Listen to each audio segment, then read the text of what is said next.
On poursuit ici Apocalypse chapitre 16. Et j'entendis une voix forte qui venait du temple et qui disait aux 7 anges. Donc on a regardé 7 anges majestueux qui sortent du temple et qui reçoivent chacun une coupe pour exercer sur la terre la colère complète de Dieu. Il dit, allez et versez sur la terre les 7 coupes de la colère de Dieu. Le premier alla, et il versa sa coupe sur la terre.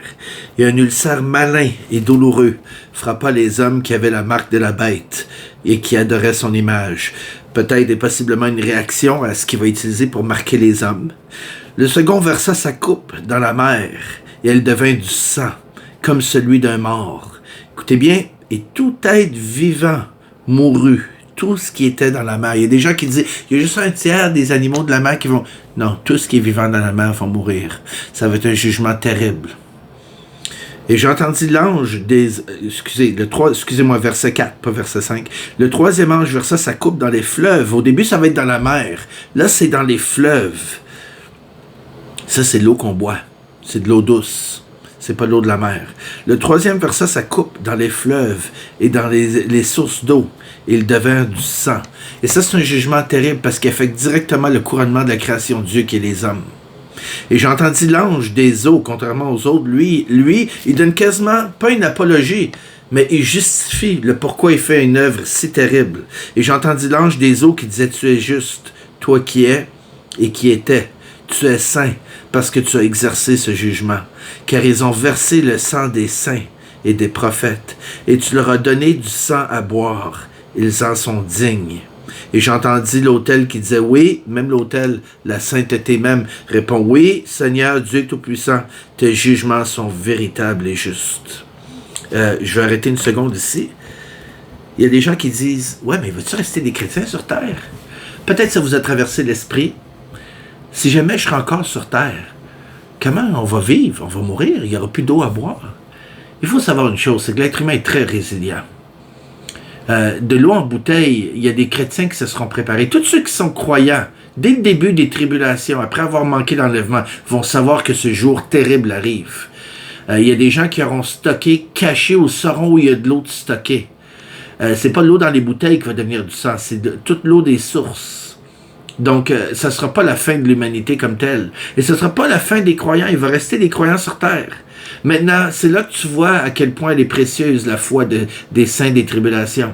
Parce que ceux qui ne croient pas en Dieu vont pas venir ce fléau du tout.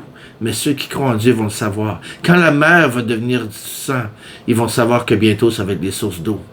Ils vont savoir qu'il faut mettre de l'eau à part, de l'autre côté, trouver de l'eau. Ils vont savoir quoi faire. Parenthèse que je vais ouvrir. Le quatrième versa sa coupe sur le soleil, et il lui fut donné de brûler les hommes par le feu. Ça veut dire que le soleil va être encore plus chaud. Est-ce que ça va être des tempêtes solaires? On ne peut que spéculer, mais la science semble indiquer que non seulement ça s'en vient, mais que c'est proche, c'est à la porte. Verset 9. Et les hommes furent brûlés par une grande chaleur et ils blasphémèrent, comme je disais dans le chapitre précédent, ils blâment Dieu, ils blasphémèrent le nom du Dieu qui a autorité sur ces fléaux. Et ils ne se repentirent pas pour lui donner gloire. Le cinquième versa sa coupe sur le trône de la bête, et son royaume fut couvert de ténèbres, et les hommes se mordaient la langue de douleur. Est-ce que c'est cette fameuse éruption démoniaque de sauterelles qui va venir tourmenter les hommes pendant X mois? Peut-être. D'autres vont dire, est-ce que ça va être des ténèbres comme en Égypte? C'est ce que je serais porté à croire, moi. On ne sait pas. Mais on sait que tous les royaumes, le royaume de la bête et les pays rattachés vont être couverts de ténèbres. Ce qui donne aussi une lueur d'espoir, c'est disant qu'il y aura des pays qui seront moins connectés au pays de la bête et auxquels il va être peut-être plus possible de résister, de se cacher, de chercher à survivre. Mais on voit ici que la capitale et les pays connexes à la bête vont être plongés dans des ténèbres épaisses, douloureuses. Son royaume va en être couvert. Et verset 11, ils blasphémèrent le Dieu du ciel à cause de leur douleur et de leurs ulcères, et ils ne se repentirent pas de leurs œuvres. Donc on voit que les ulcères n'auront même pas encore eu le temps d'avoir guéri, que ces fléaux vont arriver, les coupes vont arriver très rapprochées. Le sixième versa sa coupe sur le grand fleuve de l'Euphrate. Son eau tarit afin que le chemin des rois venant de l'Orient fût préparé. Il y a des gens qui disent que ça se prépare maintenant parce que l'Euphrate semble descendre. D'autres disent que c'est symbolique. D'autres disent que ça veut dire que l'Asie, tous les rois de l'Asie vont venir rejoindre les rois de l'Occident, les chefs de l'Occident. On peut déjà le faire par avion. Mais là, on parle ici d'une coalition probablement militaire. Verset 13. Et je vis sortir, écoutez bien ici, et je vis sortir de la bouche du dragon et de la bouche de la bête et de la bouche du faux prophète. Donc ces trois-là, c'est le seul verset qu'on voit dans l'Apocalypse, où ces trois-là, de leur bouche, il y a un effort énorme et simultané qui se fait. OK? Trois esprits impurs, semblables à des grenouilles. Tu dis, hein? Des grenouilles? Mais ça aurait pu être un dragon, ça aurait pu être un serpent, ça aurait pu être un scorpion, une grenouille. Ah oui. Celui qui écrit ce livre-là, oublions pas ces gens. C'est un pêcheur. Qu'est-ce que la grenouille a? Rien de terrifiant. C'est parce que la grenouille est pas le seul, mais un des rares animaux amphibies. C'est-à-dire, il va dans l'eau, traverse les mers, il saute sur les îles, les continents. Donc ici, on parle d'un message qui va voyager, qui va aller au-delà des mers, au-delà d'Israël, au-delà de toute la Judée, de tout Israël, de toute la Méditerranée, au-delà des continents. Ça va traverser l'eau comme une grenouille. Une grenouille peut aller dans l'eau, elle peut se promener, elle peut sauter sur terre. Donc, elle va sauter d'un pays à l'autre. Rendue à l'eau, elle va nager. C'est un message qui va se répandre vite et très efficacement.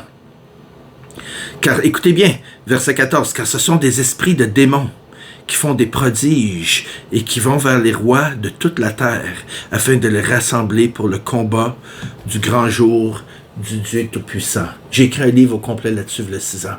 Ça s'appelle The Last War.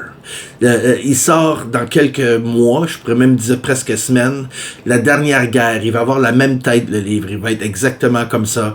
Ça ne sera pas écrit différemment avec des images différentes. Il va être autant accessible pour les francophones. Si vous êtes de ceux qui trépignez d'impatience de lire et qui ne pouvez pas dormir la nuit, il faut que vous lisez. L'esprit vous met à conviction. Je vous l'enverrai en PDF, en français. Parce que les droits d'auteur ne sont pas encore enregistrés en français. J'ai fait de la traduction libre. Je peux vous l'envoyer gratuitement en PDF. Mais il faut me le dire vite, parce qu'une fois qu'il est sorti, je ne peux plus l'envoyer en PDF. Donc, moi, comme je vous ai dit, ce livre-là est là, ça fait un bout sur Amazon. Vous allez voir d'autres livres que j'ai faits, si jamais vous aimez ce genre de littérature-là. Et ici, voici, je viens comme un voleur. Là, Jésus nous avertit. Je vais reculer le verset ici. Ce sont des esprits de démons qui font des prodiges et qui vont vers les rois de toute la terre afin de les rassembler pour le combat du grand jour du Dieu Tout-Puissant. Ces prodiges qu'ils font, moi, je crois à 100% que ça va être une histoire rattachée d'ovnis, d'extraterrestres, de lumières suspectes qui volent. Pourquoi? Parce qu'il n'y a aucune façon que toutes ces nations peuvent se rassembler pour la bataille d'Armageddon, que tous ces leaders mondiaux peuvent être effrayés au point de suivre justement l'Antéchrist. Ces esprits de mensonges qui vont faire voir des choses comme ça aux hommes de toutes les nations. À mon humble avis, bien sûr encore, c'est en théorie, mais je pense qu'il s'est rattaché au phénomène qu'on appelle des ovnis. Vous allez dire, des ovnis? Ça fait 100 ans et un petit peu plus que le phénomène des ovnis commence de plus en plus à nous intéresser, à piquer la curiosité des gens. Même 100 ans, ça fait 100 ans qu'on le voit, mais avant ça, c'était complètement ridiculisé. Et moi, personnellement, je pense que c'est l'œuvre de démons. Je ne crois pas qu'il y a des êtres vivants biologiquement faits de carbone sur d'autres planètes. Je suis convaincu et je l'explique en long et en large pourquoi aussi là-dedans. Là-dedans, je parle beaucoup de l'Antéchrist, on parle du phénomène des ovnis, on parle aussi de où est-ce qu'on s'en va scientifiquement dans notre société. Pourquoi ça converge tout vers ça, justement, cette dernière guerre. Et on a remarqué aussi que les ovnis comme tels, les extraterrestres, leur message, quand les gens disent en avoir rencontré, convergent tout vers le même message.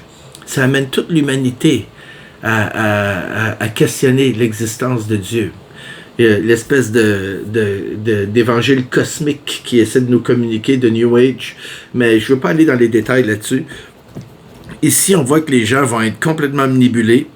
Ils vont avoir peur. Puis Jésus nous donne un avertissement. Quand on va voir ces choses-là, ces prodiges, pas nous, mais ceux qui vont être sur terre, puis que les gens vont commencer à vouloir se rassembler, se mobiliser pour faire la guerre contre des êtres venus d'ailleurs, hein? Peut-être même les coupables de l'enlèvement, et ça va être facile pour lui, il y aura beau jeu. Il va pouvoir dire que ce sont des extraterrestres qui ont enlevé les chrétiens, puis là, il s'apprête à frapper, mais là, cette fois-là, faites sûr, vous êtes toutes pucelées, là, vous avez toute votre puce dans le front pour qu'on download votre intellect. Là, je spécule, hein? On s'amuse ici presque. Mais par contre, la chose est plausible. Il va leur raconter un mensonge convaincant, c'est tout ce que vous avez à savoir. Puis ces gens-là vont avoir tellement la trouille qu'ils vont se mettre ensemble. Ils vont se mettre ensemble puis se diriger, prêts pour le combat. Puis là, Jésus dit lui-même, « Voici, je viens comme un voleur. » Il dit, « Heureux celui qui veille et qui garde ses vêtements, afin qu'il ne marche pas nu et qu'on ne voit pas sa honte. » Fait que ça, là, il nous avertit. Là, je reviens. Il faut dire, là, ça va être le retour physique de Jésus sur terre. Fait que les chrétiens qui sont sur terre, il va revenir. Pour eux, ça ne sera pas comme un voleur. Lui, eux, ils savent très bien que ça va être Jésus. Par contre, les non-croyants, ceux qui ont la puce, comme un voleur, ils vont être complètement pris par surprise. Verset 16. Ils les rassemblèrent dans le lieu appelé en hébreu Armageddon. Le 7e verset, ça coupe sur l'air. Il sortit du temple, du trône, une voix forte qui disait « C'en est fait ». En bon anglais, « That's it ». Il y eut des éclairs, des voix, des tonnerres et un grand tremblement de terre, tel qu'il n'y en avait jamais eu depuis que l'homme est sur la terre, un aussi grand tremblement de terre. Armageddon, j'ouvre une parenthèse ici. Armageddon, c'est le lieu d'Armageddon, c'est Megiddo. Si on regarde dans l'Ancien Testament, c'est bizarre parce qu'on cherche ce lieu puis on se dit, mais peut-être, est-ce que c'est symbolique, ça se peut, mais est-ce que c'est physique? Comment qu'on pourrait mettre tous ces gens-là à un seul endroit? À cet endroit-là, il s'est passé quelque chose de particulier. Il y a eu une grosse confrontation entre le monde surnaturel et le monde physique. C'est quand les prophètes de Baal et Élie ont eu une confrontation, même endroit. C'est lorsque le feu du ciel est descendu puis a dévoré. Il a carrément dévoré l'offrande d'Élie. Puis que là, il y a eu un combat alors qu'Élie a dit aux hommes, au peuple d'Israël de s'attaquer aux prêtres de Baal. Les prêtres de Baal représentant bien entendu les forces des ténèbres. En tout cas, tous ces prêtres-là ont enlevé carrément leur espèce de portail ou leur espèce de prétexte pour se manifester auprès du peuple de Dieu pour venir le corrompre. Donc ici, est-ce qu'il y a un lien? Je laisse à votre réflexion, je laisse à votre étude, j'encourage à lire là-dessus. Mais c'est très étrange parce que cet endroit-là a connu une confrontation entre les forces des ténèbres et la lumière. Les forces de la lumière est devant tout le monde. Et c'est étrange, dans le futur, ça dit que la même chose va arriver. Armageddon va avoir une autre confrontation où Jésus va revenir pour affronter les peuples, les armées des hommes. Verset 19. Et la grande ville fut divisée en 3 parties. Ça, c'est Jérusalem. Et les villes des nations tombèrent. Donc, hein, la grande Babylone, la civilisation telle qu'on la connaît. Les villes des nations tombèrent, écoutez bien, et Dieu se souvint de Babylone la grande pour lui donner la coupe du vin de son ardente colère. Et toutes les îles s'enfuirent, et les montagnes ne furent pas retrouvées. Donc, ça va être un méga séisme ici. Un tremblement de terre titanesque. On parle d'une reconfiguration vraiment de notre monde tel qu'il est. Le Seigneur prépare le monde avec ces tribulations-là. C'est quasiment comme s'il terraforme la planète pour la préparer pour le millénium. Et toutes les îles s'enfuirent et les montagnes ne furent pas retrouvées. Souvenez-vous que notre terre elle est pas à son maximum là, pour les cultures puis nourrir les habitants. Là. La majorité de notre terre est remplie d'eau. Je veux dire, c'est une bonne chose, mais c'est pas une si bonne chose aussi en ce qui est que la majorité de notre planète, c'est de l'eau. C'était pas comme ça avant le déluge, à mon humble avis. Je sais qu'il y avait beaucoup d'eau, il y en avait en dessous, il y en avait dans les airs, il y en avait un peu... Mais je sais que Dieu va ramener le monde pour qu'il soit idéal, dans une condition idéale pour la vie, pour le millénium. Verset 21, quand on parle de terraformation. Une grosse grêle dont les grêlons pesaient 1 talent, c'est 100 livres, des grêlons de 100 livres en moyenne, tomba du ciel sur les hommes, et les hommes blasphémèrent Dieu à cause du fléau de la grêle, parce que ce fléau était très grand. On va s'arrêter ici, puis au prochain vidéo, on va regarder Chute de Babylone, donc au verset 17.